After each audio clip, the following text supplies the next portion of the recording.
Airlines Confidential with Scott McCartney is made possible with support from RTX, Collins Aerospace, Pratt & Whitney, and Raytheon. Connecting and protecting our world. RTX.com.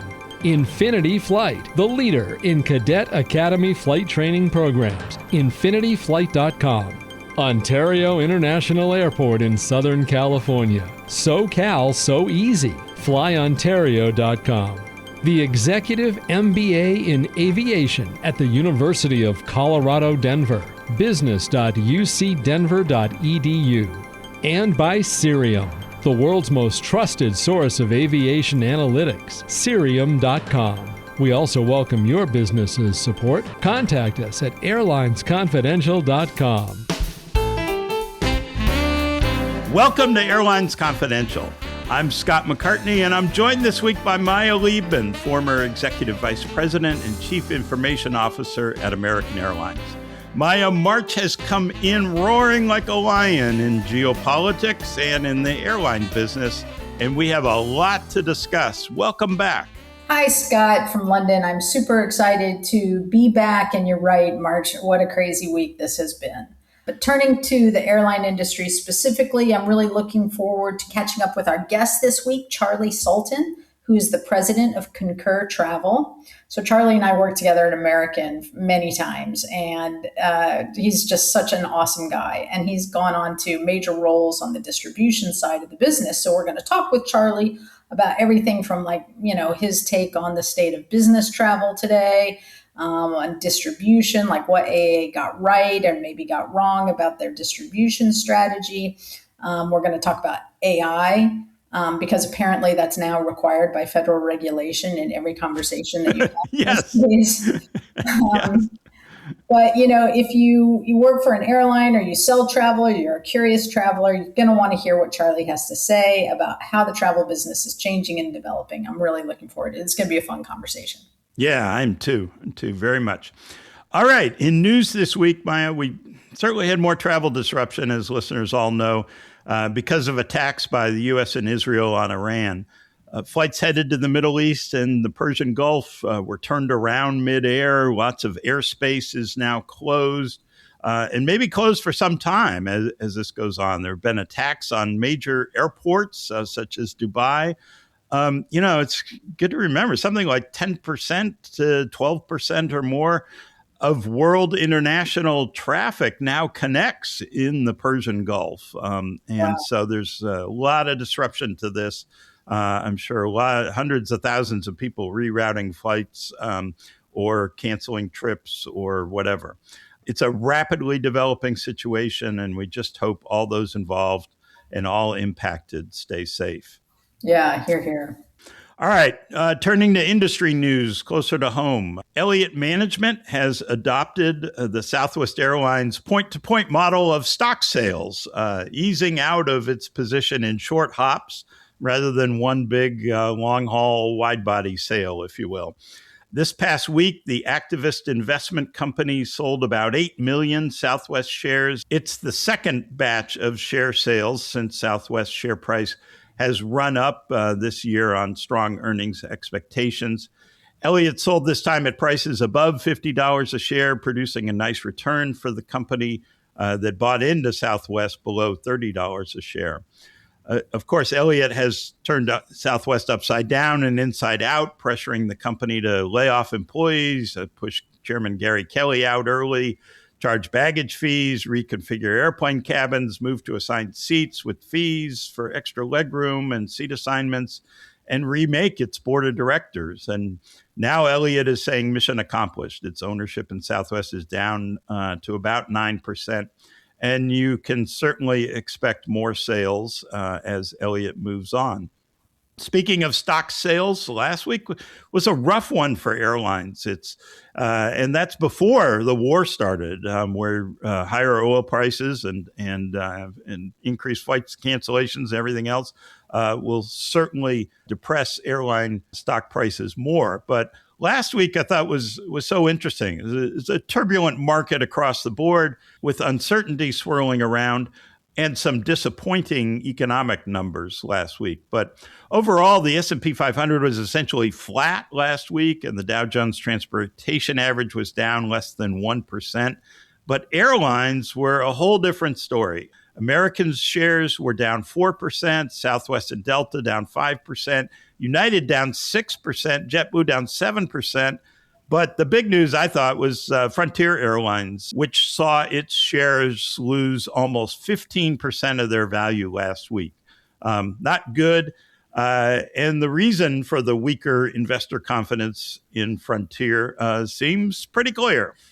Yeah, before we get to Frontier, I just want to go back to what you were saying about Elliot. You said mission accomplished, and I guess, it was like what, a year, maybe 2 years or something that they've been, at Southwest.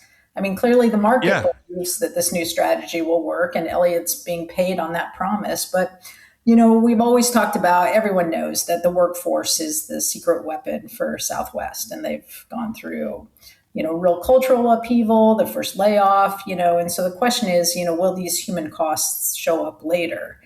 They've turned the airline into, just like every other airline in terms of their offering. I just don't want them to become just like every other airline in terms of, their attitude and things like that. So it's a great point. And when I say mission accomplished, I mean from Elliot's point of view.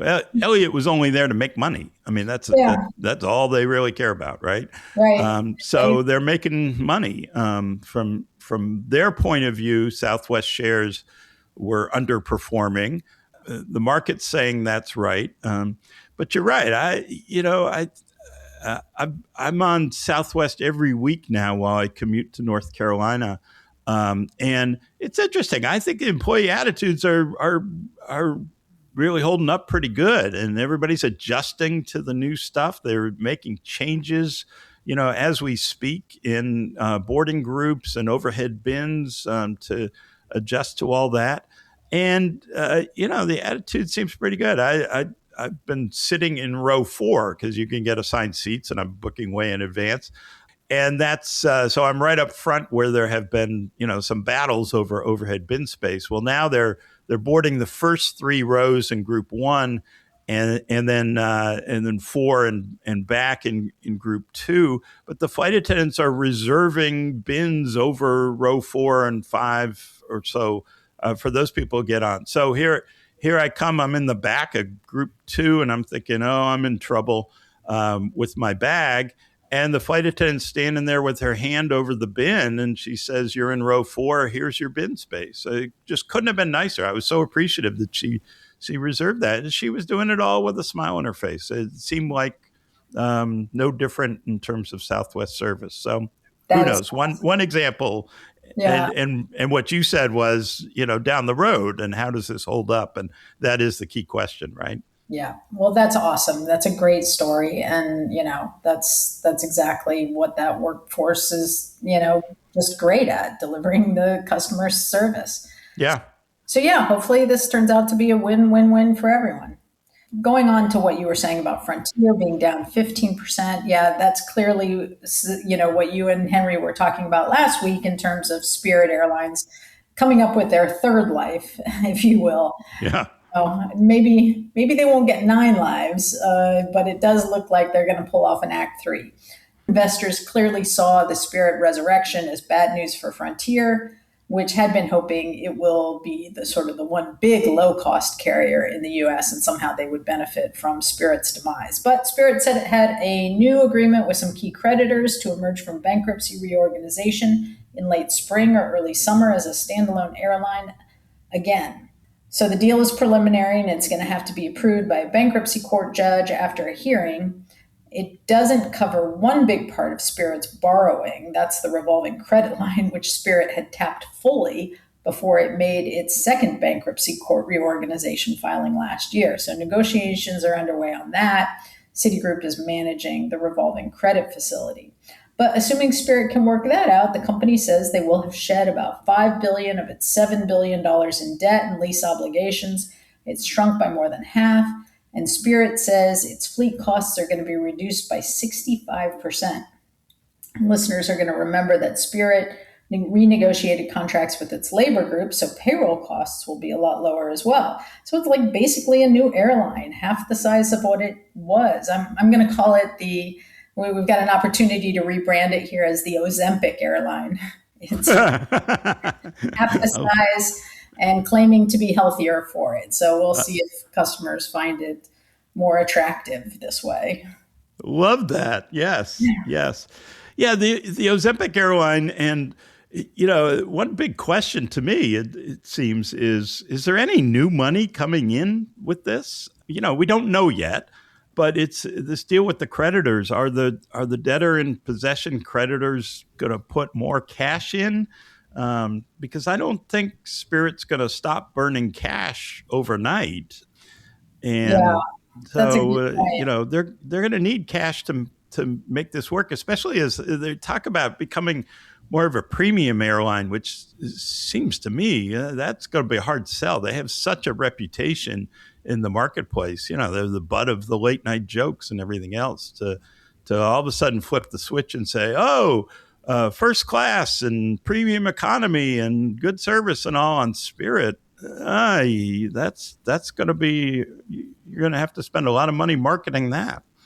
Yeah. And if they aren't able to raise, through this restructuring additional capital, like who's going to loan them money? I mean, they've just, we just said that they shed about $5 billion of its $7 billion in debt. I mean, there are people who were owed money who aren't going to get it now. And it's like, I'd think twice if I was a previous Spirit creditor to be loaning them more money. Yeah. Yeah. On the other hand, I guess the creditors look at it and say, well, if it liquidates, nobody, they're worse off. I just don't know. I mean, Spirit obviously has been for sale and certainly looking for a savior, and nobody's come forward. So tough. Hopefully they can get by with just 3 lives and don't need a 4th after this. Yeah. So one thought for Spirit, unsolicited advice for the airline, but I'm reminded of something else Henry Harteveld and I talked about last week, and I'm really curious to get your thoughts on this, Maya, since it's a loyalty program issue, and you ran American's loyalty program for a number of years. You know this stuff. Henry and I talked about the changes United Airlines is making in its program to give preference to members who have a United co-branded credit card and disadvantage members who don't have the credit card when it comes to both earning and burning miles. Henry made the observation that these really aren't loyalty programs anymore. They're revenue recognition programs, right? You're earning based on what you spend. And more significantly, really these days, what you spend with the airline's credit card partner. So the idea of loyalty, emotional as that is, has sort of been replaced by a simple payback for spending. So that got me thinking, are loyalty programs the area where big airlines are now actually vulnerable and low-cost carriers could take advantage to create an effective differentiation? Because if they don't create some kind of differentiation, they're going to have a tough time surviving.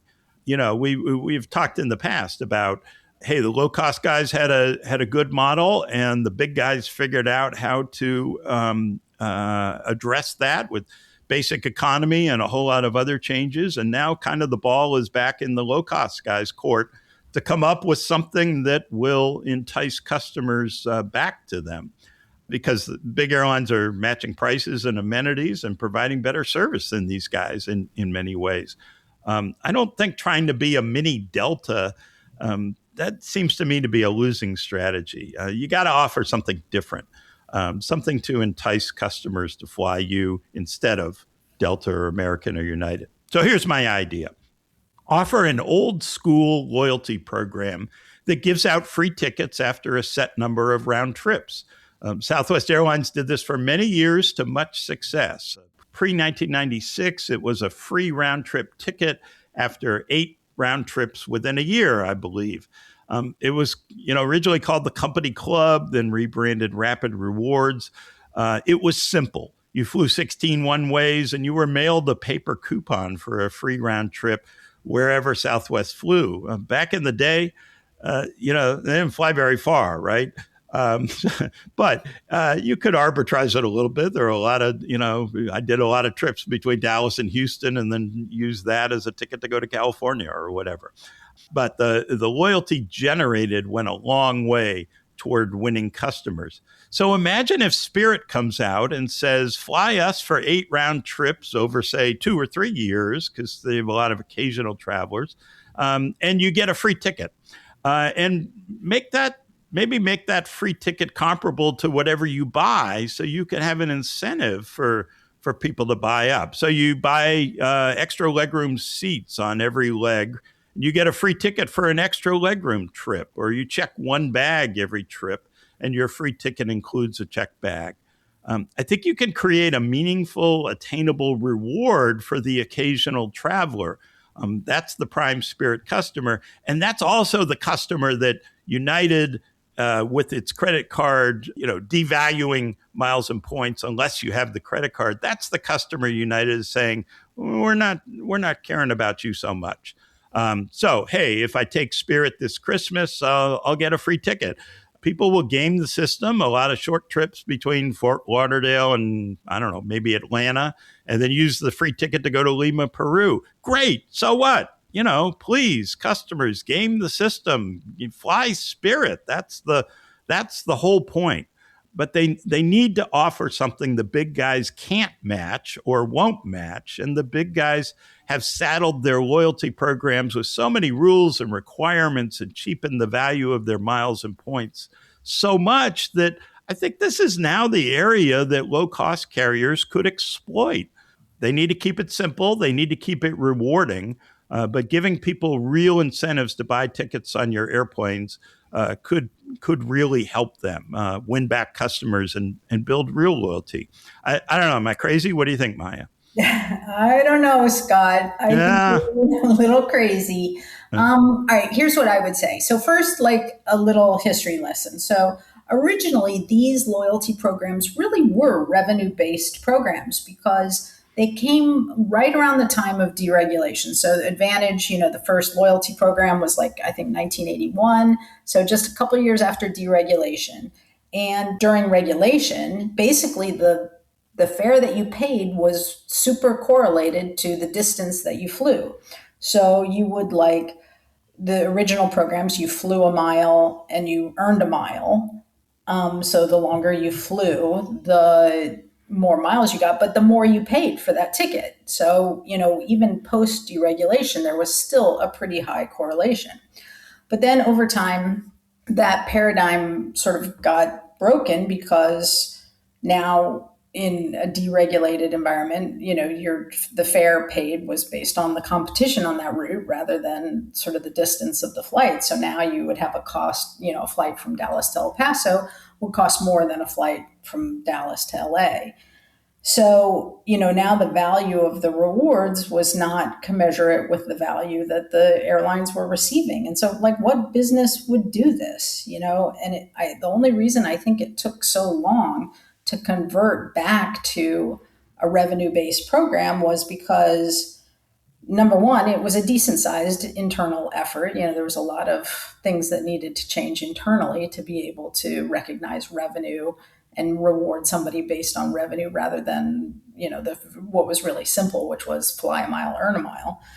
And of course, the customer pushback that people didn't want, it's well, wait a second, you told me it was 25,000 miles per, and I'd get a free ticket. So you can't change the rules of the game on me now.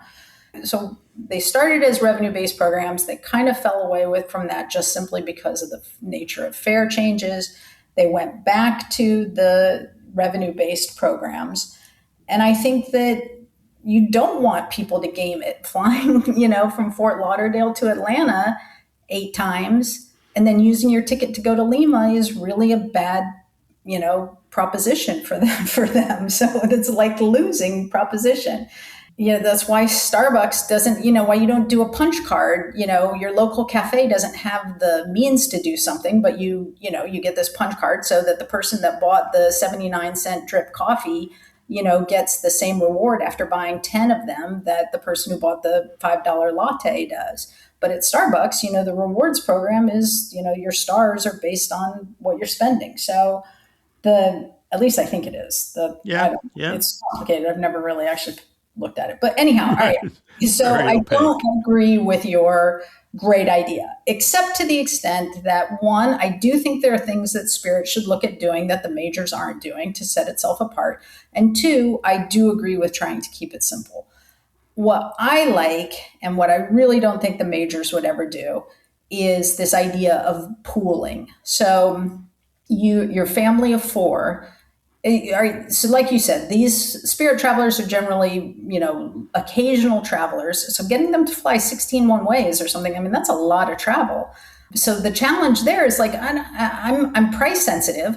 I'm on Google Flights. I'm sorting by fare, and I find Spirit. So that's why I take them. But next time I could find Frontier or Allegiant or somebody else who's cheaper, and I would just go with them. What I want to do is keep you on Spirit, even if I'm $5 more. And so I need to make it so that even if you're traveling infrequently, you're going to get a reward sooner than, because it just takes too long for 16, flights. So let's pool. So your family of four all count together. You don't all get a free ticket after, you can pull it together so that so let's say you're flying twice in a year with your family of four.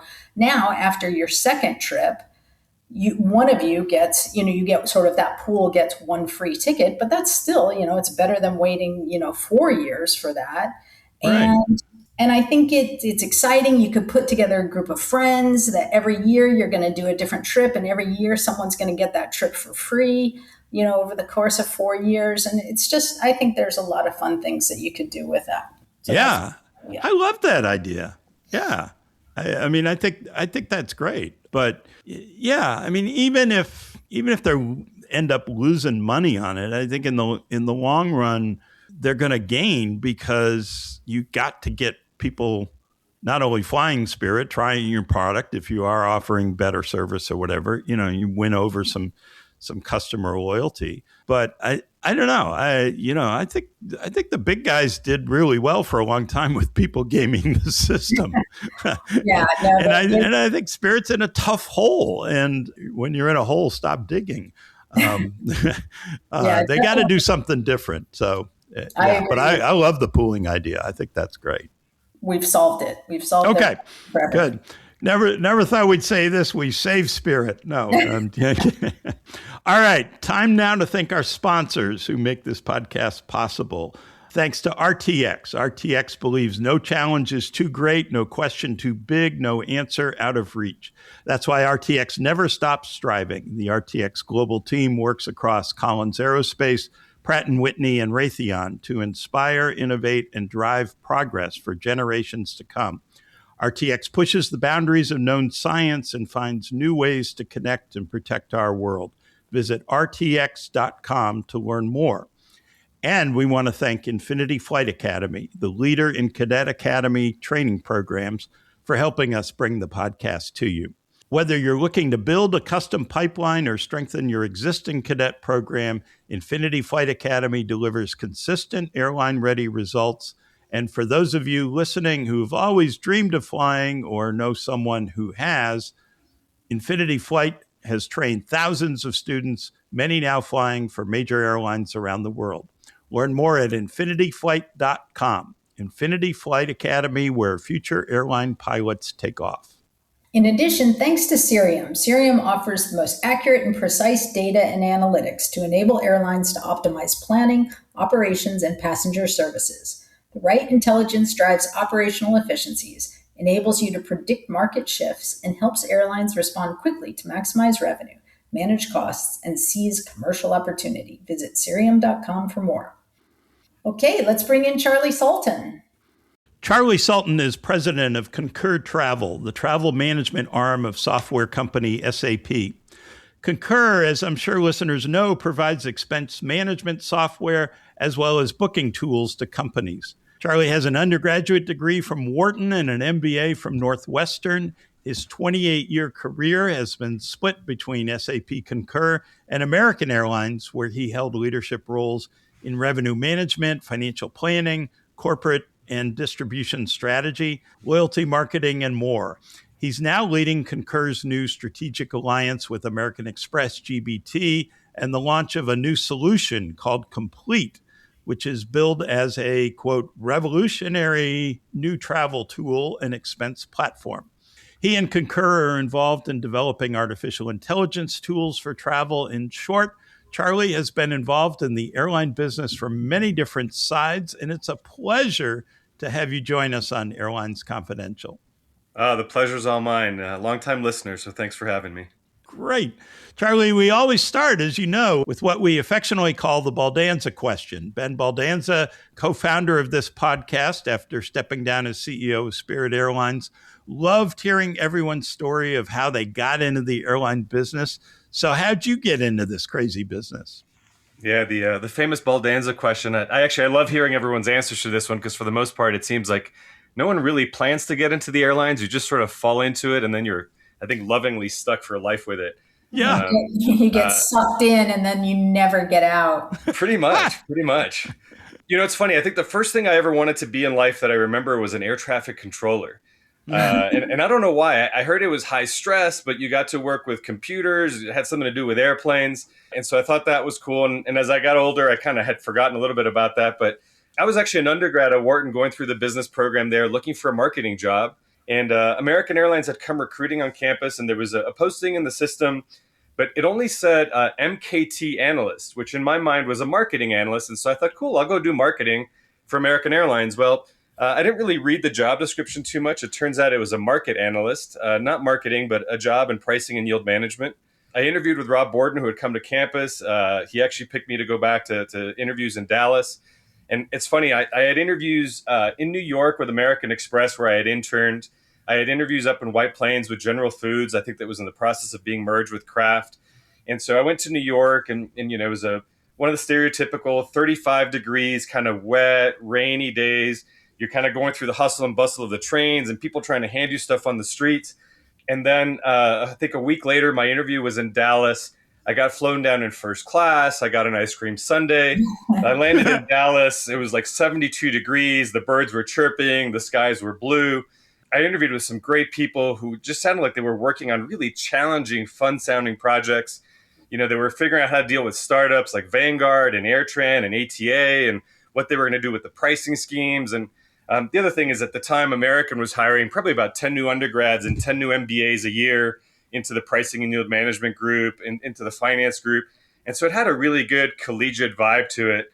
And I sort of discovered that airlines are this amazing mix of customers and regulation and people and data and analytics, psychology and chaos, really. And I was just hooked. And before I knew it, I was deep into the pricing and yield management. And I think, like we said at the beginning, airlines just have a way of getting in your blood. And eventually I met my wife there and most of my close friends there. So you really do get sucked in. That is so true.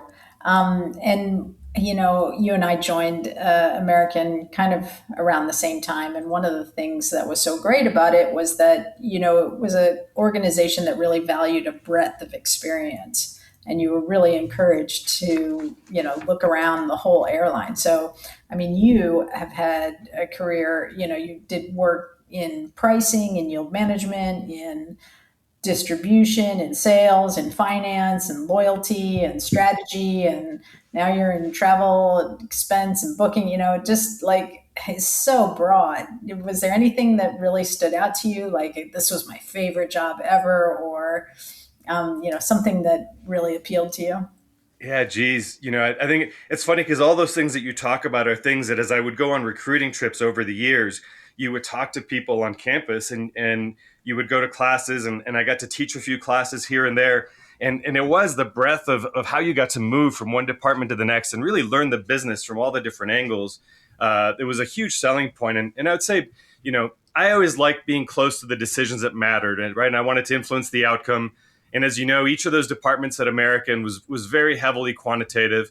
And I would say that probably while I was doing each job, each one seemed like my favorite, really, except for financial planning. I think where, you know, we were definitely in the heart of things, but at the time I was there, we were running a cash model every day to see if we needed to file for bankruptcy, how long we had.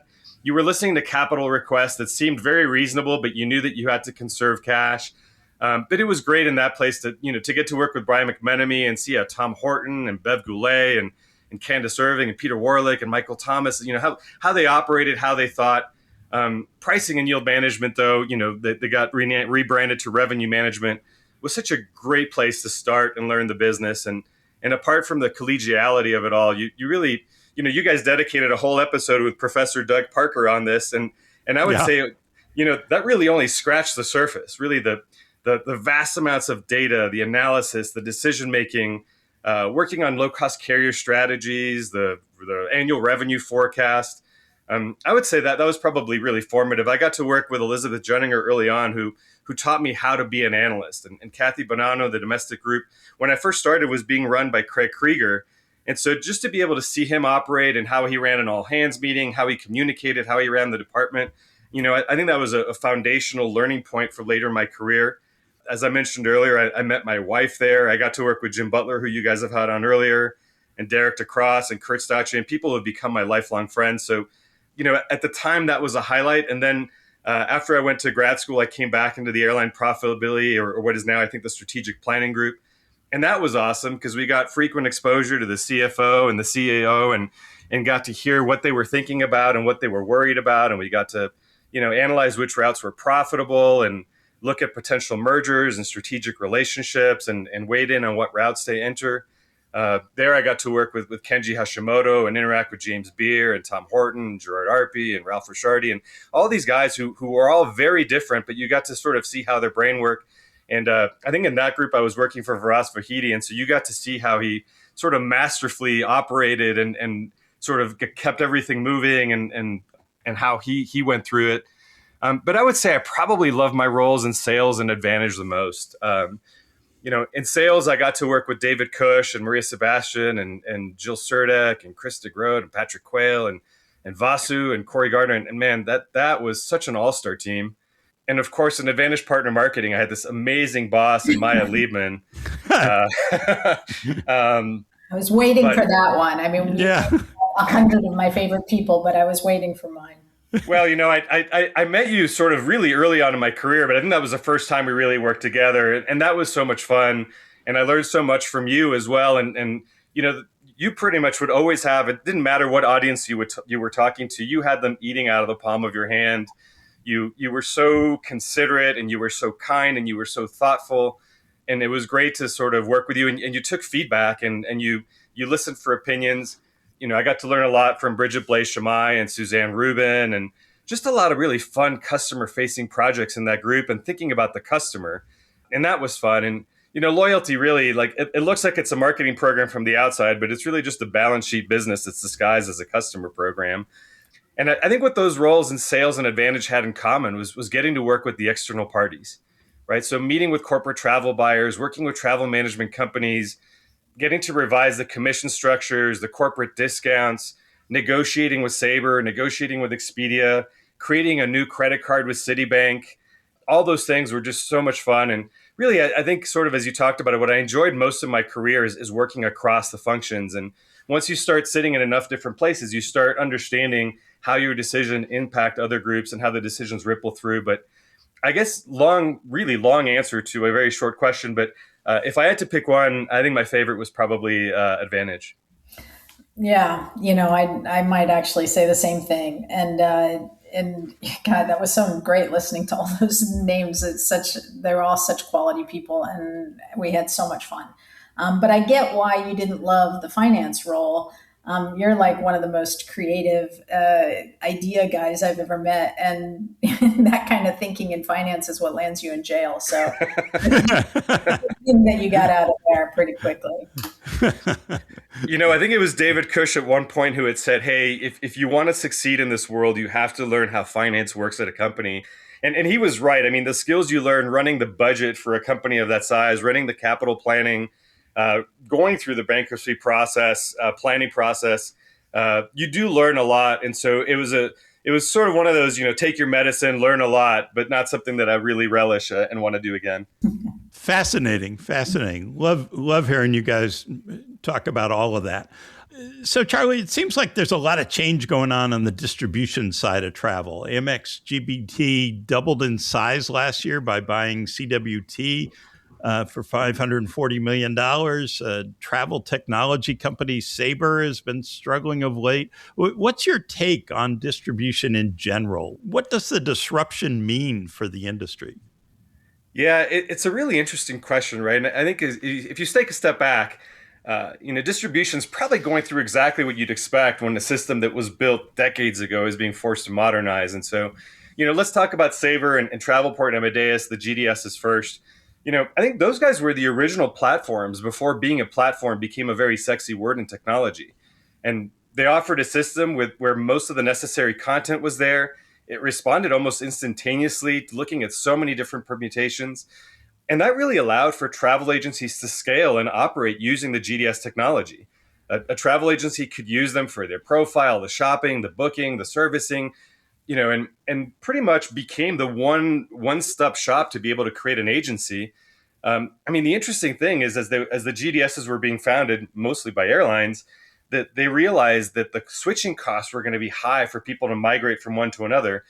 And so they went out with this model that they would incentivize the travel agencies to start using them by paying them signing bonuses, by giving them a fee every time they made a booking, and pretty much by outfitting the agencies with the hardware. And really, it's sort of now, as you look at it, it seems like an absurd business model where the agency actually gets paid to use someone's technology. And so, the GDS takes money from the airline, then gives a portion of it back to the TMC to encourage them to stay with that GDS.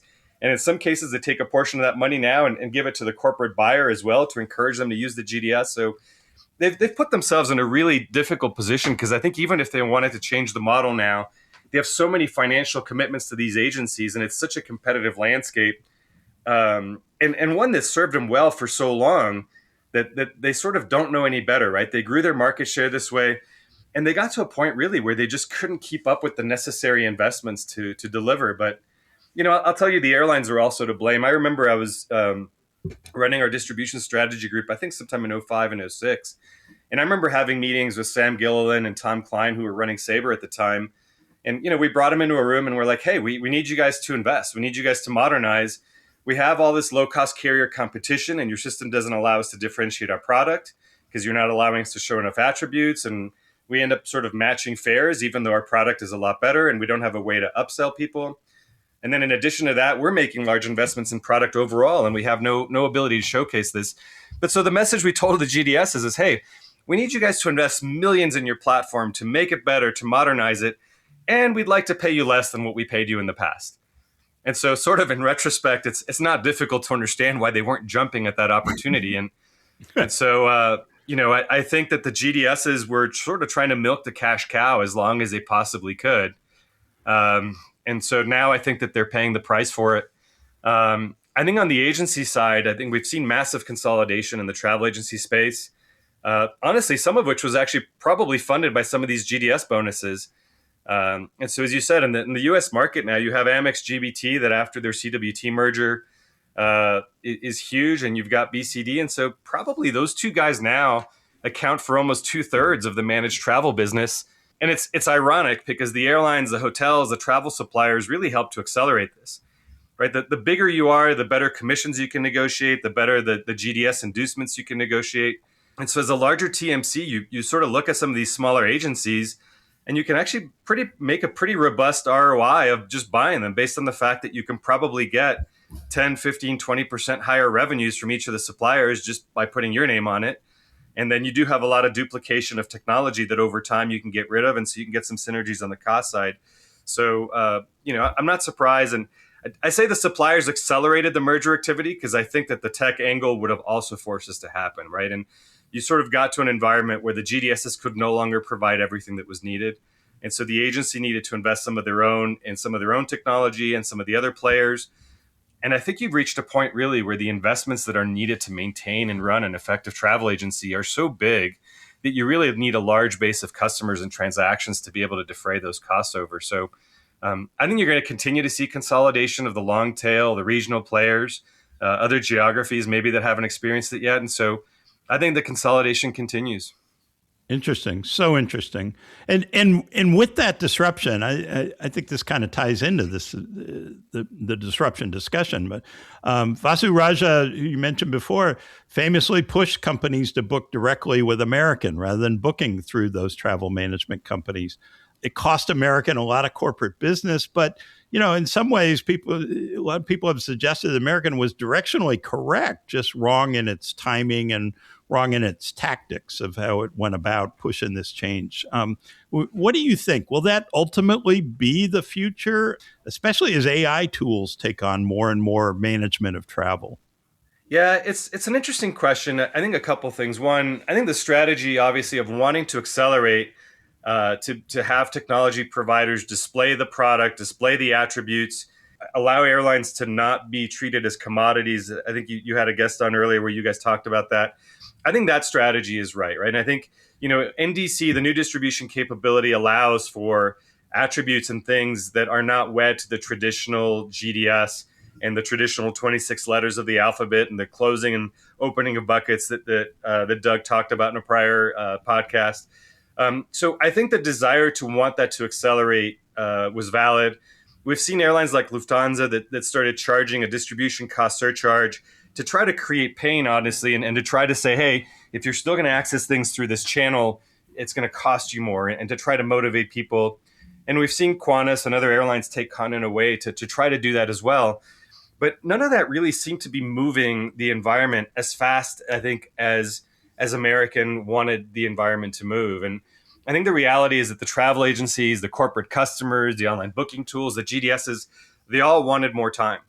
And partially I get it, because the more time you give people, the more time they take and the longer everything takes. And so American wanted to create the urgency. And so I understand that desire, but I think in their quest to drive urgency for the tech providers, they really caught their customers in the crossfire.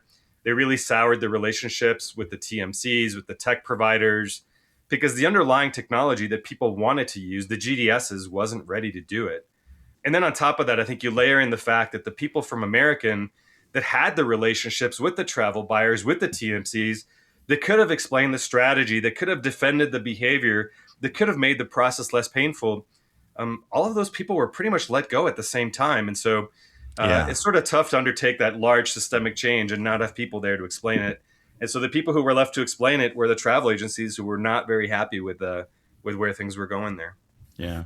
Well, I also think there was some context. I think that we saw an opportunity with sort of the tail end of COVID, when there really wasn't a lot of corporate travel. Was this finally the opportunity to do what needs to be done, which is rationalize this crazy business model?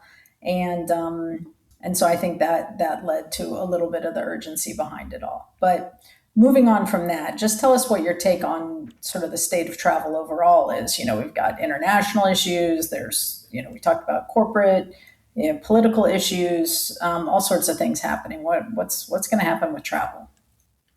I'd say, I guess my answer to this is probably formulated without really taking into effect the full effects of sort of all the stuff that's happening in the Gulf over this past weekend. But I think, travel demand has been remarkably resilient. And I sort of kept looking at the data, expecting that we were going to see, international travel be way down over the course of the last few quarters. And that hasn't happened. It's held up a lot better than most people expected. And I think corporate travel is probably, it's a little bit more nuanced. Obviously, there are things that people are now doing over virtual meetings. And so I think the meetings now are more intentional. Maybe it is fewer trips, but more important ones. I know in my case, I'm really, when someone comes and asks me to go speak at something for a 45-minute session, to go to, to go take a plane ride for 3 hours to do it, or to go to Europe to do it. In the past, I may have done those things. Now I either turn them down, or I figure out if I could structure a series of other meetings around it. So I would say travel now is a lot more intentional. Companies are scrutinizing the ROI, the sustainability impacts, maybe more so in Europe than here in the US, and the traveler experience as well. And so I think the days of like, hey, just book the trip and go are gone. And that's probably a good thing. But I think that one thing people did recognize in COVID was I can do enough with virtual meetings, But ultimately, I need to go build and foster a relationship with you, and I can't do that over a computer screen. And so if I want to start a relationship, if I need to nurture a relationship, if I need to figure out what's really going on, so much of that happens face to face. And so I think that travel is still here, and haven't really seen it diminish. Yeah, I think that's right. And when you look at sort of the demand for aircraft, based on what people are forecasting for the future of travel, it really feels like it's going nowhere else but up. Yeah, I think you're right. Okay, so since it's federally mandated that we talk about AI in every conversation, what's your take on AI in the context of corporate travel? I've got a few hot sports opinions on AI, but I think as most others, I do think it'll be transformative. I think you have a few flavors of it, but it is moving fast, right? And so, like at Concur, we've been using some flavor of AI for over a decade to audit expense reports, to help itemize hotel expenses. But what we've seen is using the latest technology and even applying it to those use cases, we've seen very large improvements in success rates. And it's funny, over 2 years ago, we did a survey of travel managers and we were asking them what their thoughts were on AI. And they were like, oh, it's interesting. They were a little bit more worried about it. They were worried how it was going to go. And I would say this past year, it was almost like a checkmark item, where we were just being asked by companies, how, they were being asked themselves how they were using AI. And so they were coming to us because they wanted to check a box that say, oh yeah, I'm using vendors that are using AI. And I do think the reality is that you have different flavors of it, right? Some of it, we can call AI, we used to call it other words, I would say, whether it was big data or whatever in the past. And I think some of that, if done right, the traveler doesn't even know that it's AI, right? And so, one example is we've started recommending flights to the traveler in the booking tool based on their history, their loyalty numbers, their company preferences, the policies. And so now travelers, they still have all the options, but if they don't want to keep scrolling, they're seeing more relevant things at the top because we're using a lot more data and we can access a lot more data faster to make the recommendations more personalized, more relevant. We created a dual booking agent, which allows you to access it from any SAP application. So you don't have to just come into Concur. You can be in your CRM tool. You can be somewhere else and just ask the booking agent to help you find a flight from Dallas to London. We launched something like a meeting planner again, which allows you to do multiple things at the same time. So now if I want my assistant to help me plan a team meeting, she doesn't have to figure out, in the past, it'd be like, okay, how much is airfare from LA and from Seattle and from Atlanta and from San Francisco? And should we do it in Dallas or should we do it in Denver or should we do it in whatever? And so now she can just put the parameters in and the search tool will do all of that. And so that frees up her time. But I think to me, the really cool thing that is coming is really with agentic AI, right? And having effectively these agents that could effectively talk to other quote unquote virtual agents on your behalf. And so, I think for the traveler, it could mean stuff like, oh, I see that you put a conference on your calendar that's in Vienna and you live in Denver. Do you want me to look for flights that get you in the day before? And hey, I know from your profile and your background that you normally stay at Marriott's and Hyatt's. And so here's the closest one to the convention venue. Do you want me to book them for you? And I see in SuccessFactors or whatever your vacation management system is that this is at the end of the year, you're going to have 3 vacation days that are still unassigned. Do you want to extend your trip by 3 days and use your vacation days? And do you want me to automatically go to the system? And so I think there's a lot there, from a traveler perspective. I think for the finance and accounts payable groups, this could also become a real game changer. Funny, back to the financial planning days, I remember a very standard thing that we see happen in a lot of companies is this notion that the CFO comes out and says, hey, we need to cut our spend by 8%, and everyone gets an 8% reduction in travel and whatever else. You could see a situation in the future where the tools, if these agents are talking to the different pieces of the platform and they're not siloed, the system can easily go in and say, oh, wait, the Western Division is actually underspent on budget and their attrition forecasts show that these key accounts are up for renewal and you haven't visited these accounts in over a year. And our competitive intel system tells us that a new player emerged in that market. And so we actually think you should increase your budget to the Western Division. And hey, while you're actually out there visiting those accounts, visit these 3 other accounts as well because they're nearby and they're sort of due to be visited sometime soon. And so I think these pieces of data that are in different systems that you would have normally asked an analyst or someone would have said, hey, why don't we also do this while we're there? The systems would be able to do that. So I do see a lot of opportunities for better interconnected decision-making And I see these tools giving recommendations without the analyst maybe even needing to ask the question. So, I think if you've got really good data, you've got really good data security, I think that all plays in very nicely together.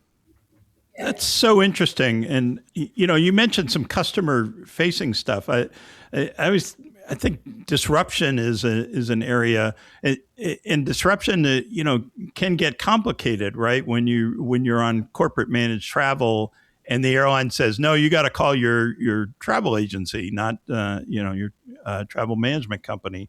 Could AI be, hey, my flight just got, canceled until tomorrow or whatever? Airlines try and offer alternatives, but it seems really weak at this point. But I need a hotel room for the night. I need a new flight out in the morning. And I don't want to call two different entities managing my travel. Yeah, I think it's a great point, because I think most of us airline geeks, and I spent my first stint at American was in this day of departure group, where we were effectively trying to figure out what was going to be delayed and what was going to be oversold and where we could accommodate more people. And so when I travel, I'm still a geek, and I'm looking at these flights. And so I'm actually looking, hey, where's my inbound airplane coming from? And is that flight going to be delayed? And sometimes you look and you see that, right? And you realize, hey, the plane that I'm supposed to be on is actually going to get in, maybe after the boarding time, but they haven't updated the boarding time yet. And what you may not know is, hey, are they planning an aircraft swap or something else? But you could actually be more proactive than even what you're discussing, Scott, which is you can look and see, hey, it looks like that inbound plane is late. It looks like this weather system is going to be over the airfield when my plane is supposed to land.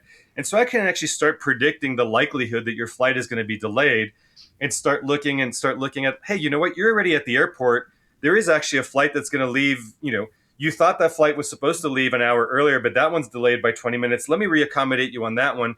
And so again, I think that these large language models, I think that the agents can now just talk to each other. And the fact that we now each have a device that we carry around with ourselves that allows someone to prompt you. So very easy for any app to now prompt you and say, hey, Charlie, this is United. It looks like you're somewhere in the terminal in the B concourse. If you just go to gate B23 right now, we can get you on this flight. Do you want to switch flights? And click yes. And to your point, if not, if you're already on the plane, hey, you are going to be delayed. You are going to misconnect. You need a hotel. All of that stuff, agents can now basically, the technology is growing to be able to have all these agents talk to each other and sort that out for you. So I think there's a great use case there. Yeah.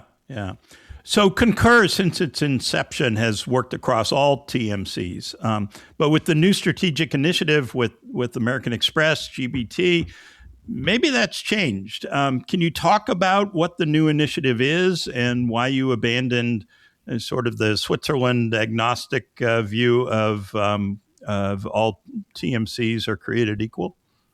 Yeah, I wouldn't say we've abandoned the all TMCs are created equal. I think we haven't moved away from working with everyone. We still do, and we want to make sure that our customers can still be supported by their partners of choice. But one of the things that we saw, Scott, is as we were rolling out the new Concur Travel over the course of the last couple of years, we couldn't move as fast as we wanted to move because we worked with so many different TMCs who each had their own mid-office, their back office, their processes, the different reporting, things that they had integrated over time.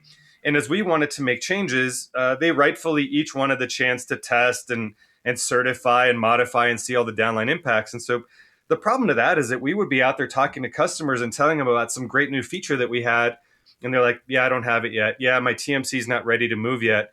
And so we were in a frustrating position where we had competitors who had maybe a better looking UX at the time or had features and functionality that we didn't have in our legacy system. And we couldn't get customers turned on even though we had it. And so some of those customers were looking at potentially changing tools because of that. And so we needed to figure out a way to move faster. And so we said, hey, we need a partner who can move fast with us, who's motivated to do that.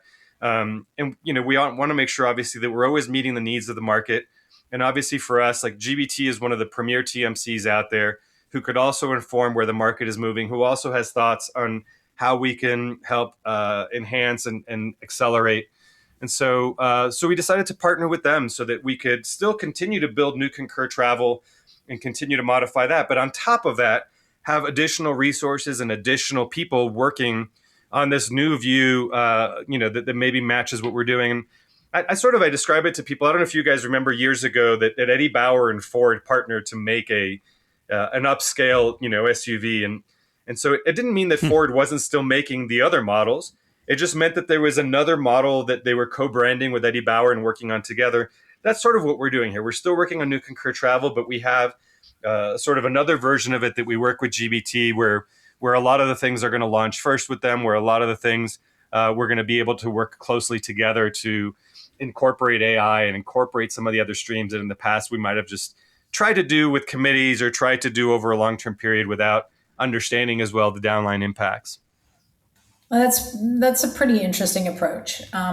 It sounds like you're trying to get sort of the best of both worlds. So, yeah, I think that's exactly it. And I think we're, one of the beauties of this really is, we were talking earlier about kind of the American strategy, and this is really common across most airlines' distribution strategy is you want things to happen in your world, and so you sort of throw things over the fence at other parties and have them deal with it. And I think this was an effort to say, hey, instead of us throwing stuff over the fence, how about if we iterate together on this? How about if we pre-plan together and create our roadmaps together so that I'm not launching NDC with Qantas while you're busy working on NDC with Singapore. And so I have it on one and you can't support it, and you can support another one, but I don't have it. How about if we better coordinate so that we're in task? And, so 50, at least all of our customers can take advantage of that as soon as it's available. Yeah, fair enough. All right. Last question, Charlie. Tell us, do you miss the airline industry after all this talk of distribution? Yeah. Well, distribution is one of those funny things. It's also like the airline industry. I think once you get sucked into distribution, you sort of never shake that bug either. But if you can't hear the passion and the excitement in my voice just talking about this stuff, I mean, I definitely miss the people. I miss the pace, the adrenaline, the chaos, the challenges. You're sailing along, running your business one day, and all of a sudden, the airspace over El Paso is closed, or the Caribbean is closed, or a volcano ash cloud, closes a corridor over the North Atlantic, or the bird flu hits. And so I think that the fact that you never knew what was coming, right? And you had this perfectly planned out strategy and you're executing on it. And then a weather event comes for 3 days and displaces everything and sort of throws everything. But I think that's sort of what makes it addictive, right? Is you can make 10 good decisions and then that weather event just wipes them all out. So listen, I think there's many days where I'm grateful that I'm not directly in the industry. I think during COVID, I was very happy to be sitting at a technology firm and not at a travel provider. And I still get to be very, very tangentially involved, and I get to work with a lot of great people at the airlines and hotels and car rentals and sort of get to see the business from their perspective. So I think I've tried for the last 12 years to convince myself that I don't really miss it, but yeah, I definitely miss being in an airline, being in the airline industry, driving the strategy. And I think that's actually one of the reasons why I really enjoy listening to this podcast, right? Is I get to feel like I'm still plugged in and still get to hear what's going on. Yeah, I hear you. It's hard. It's hard to shake the bug. It really is. And there's just so many great people and so much fun in the industry that personally I've met so many great people through it that are, lifelong friends. So it's an awesome place. Yeah, I hear you. Highly recommend. Well, Charlie, this has been fantastic. We do hear the passion for both distribution and airlines, and just absolutely love it, and appreciate all you've done to improve travel in your career. So hope we can check in again as things progress. But love having you on the show. Love having you as a listener as well. Thank you so much. Yeah, no, this has been a thrill for me. So thank you so much for having me on. And thanks for keeping the legacy alive and keeping the podcast going. All right. We will be right back with more on Airlines Confidential. Promotional support provided by the ultimate AvGeek website, thearchive.net. A vast collection of airline memorabilia, timetables, route maps, rare cabin and airport photos, special flights, and more. All at thearchive.net, the hub of air transport history. Thanks again to Charlie. Great conversation. Really appreciate all the insights. Before we get to the mailbag this week, Maya, we want to thank our other sponsors for making it possible to produce and deliver the podcast free on all platforms for all listeners. Thanks to Ontario International Airport, which is celebrating a decade of local control. Thanks to public support, the local community reclaimed ONT revived it as a vital gateway in Southern California, and ensured the airport is ready to soar even higher in years to come.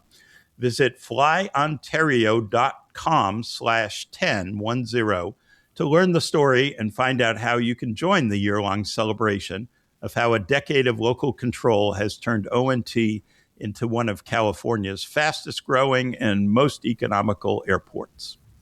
And thanks to our newest sponsor, the Executive MBA in Aviation at the University of Colorado, Denver. The Executive MBA in Aviation at CU Denver is the first degree of its kind in the world, taught by industry experts and designed for ambitious leaders from across the aviation ecosystem. With classes located at Denver International Airport and week-long residencies in Washington, D.C. and at airports around the world, students experience a hybrid, flexible course structure that balances in-person and online classes without career interruption. Go to business.ucdenver.edu to learn more. That sounds so cool. I wish that it existed when I was there. It really is a very cool program. Yeah. Okay, Scott, what's in the mailbag? Well, first, Maya, Steve from Canton, Ohio, is going to solve an interesting airline mystery for us. Steve says, "Hi, Scott, longtime listener, second-time mailer. I absolutely love the show. During your conversation with Chris Sununu from A4A last week, he made a joke about old 737s having ashtrays near the lav. These ashtrays are actually a requirement on all aircraft operated in the U.S. on new and used aircraft due to AD 74-08-09. My understanding is that this airworthiness directive is a result of a laboratory fire on Varig Flight 820 that resulted in many passengers perishing from smoke inhalation due to a suspected cigarette in a lavatory trash can. As a former director of maintenance, I get asked about these silly ashtrays a lot and wanted to take this opportunity to educate the flying public that they're there for a reason, and when they come up missing, it can ground the aircraft. Thank you," Steve says. Well, thank you, Steve. It's great information. I looked up Varig 820, and you're absolutely correct, of course. That was a 1973 Rio de Janeiro to Paris flight on a Boeing 707 that made an emergency landing in onion fields about 2.5 miles short of Orly Airport in Paris due to smoke in the cabin. 123 people died. There were 11 survivors. And the cause was indeed thought to be a lit cigarette thrown in bathroom trash. The airworthiness directive that Steve mentions is, as he said, still in force. When I looked it up, it said last revised in 2012. It only applies to aircraft with paper or linen trash receptacles. So I think that's probably why you don't see it on every airplane. Well, that is very illuminating. First off, how sad is that? That I didn't know about that 123 people died in that flight. It was interesting. In 707, and one of the main safety changes that's happened over the decades is materials that burn much better, much less resistance to burn.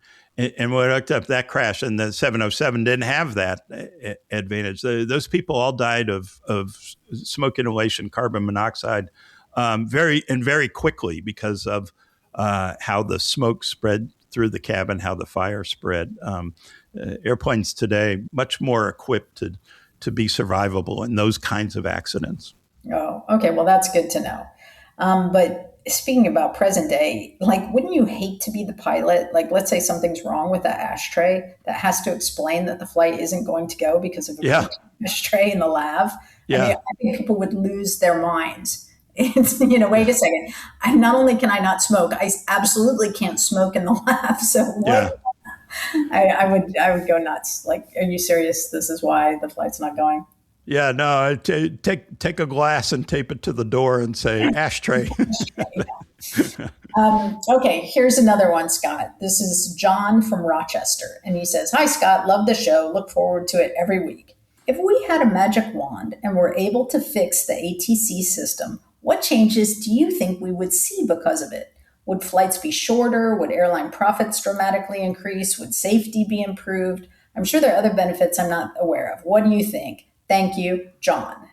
Now, I just have to say, Scott, are you John? Did you No. You stuck this letter in. I know it. You have been preaching about this for at least a decade now. I'm sure you are John, but go ahead, give us your answer. Well, no, I'm not John, and I do not plant mailbag questions, but I do love the question. Yes, I know you do. Okay, I withdraw the accusation. Well, probably not. You're probably not the only one who suspected that. But if you were to plant a question, this is the one that you would plant. Yeah, no, exactly. Okay, my thoughts. So, John, you would definitely see safety improvements, and that's the most important things. The skies are crowded now, and they're going to get more crowded. You hear predictions that air travel is going to double over the next 10 or 20 years or whatever. Skies are going to get a lot more crowded, and the technology has to keep up, and it's not, as we saw so painfully in the mid-air collision near Reagan National Airport in Washington, D.C. We need better technology to help pilots and controllers. That technology is available now, as the NTSB report made clear, and as other nations are demonstrating by installing really great safety enhancements as they have modernized their air traffic control systems. And we haven't. And it's just a crime. It needs to happen fast. Second, you would see a dramatic reduction in cancellation and delays.